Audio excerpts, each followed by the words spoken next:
But now that we have the quarter round reboot, the next step is we're now going to be tearing up this old tile. You really have a couple options here on what you can do. The first is, if you're not familiar with these tools over here, this is a rotary hammer drill. Those things come in very handily. Essentially what that thing is going to do, it's going to get under this tile and it's going to tear that up. If you don't have one of those, or if you don't want to, have the extra expense of one of those, you also have the option of a chisel and a hammer as well. Obviously that's going to take more time, but that option will work as well. So we'll go ahead and get started here and kind of show you what we have to do with this tool here.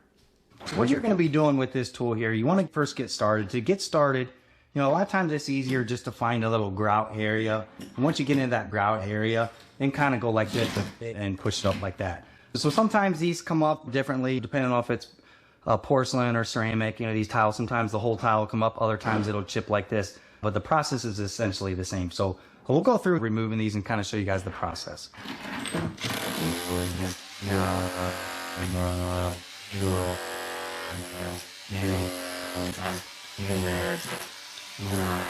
All right, so as you can see, we just hit a couple there. How much easier it is with this tool. Again, you can use the hammer and chisel path as well. But if you're not familiar with these, like I said, these things are a good investment for what you're trying to do here. I purchased this one a couple years ago with the battery and everything. I think it's around $100, $150. So once you get in the middle of this, you'll see this thing will take a lot of the effort away, so you're not manually doing it yourself there. So we'll go ahead and continue that same process around here, and we'll be back in a few minutes here when we get this all taken care of.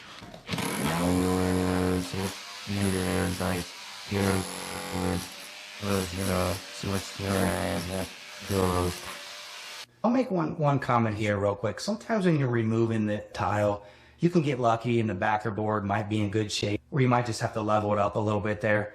In this case, this stuff is so old, it's crumbling underneath it. So we're opting just to tear up the backer board with the tile. So essentially all you're doing there is you're now just getting your tool underneath the backer board like this on the subfloor.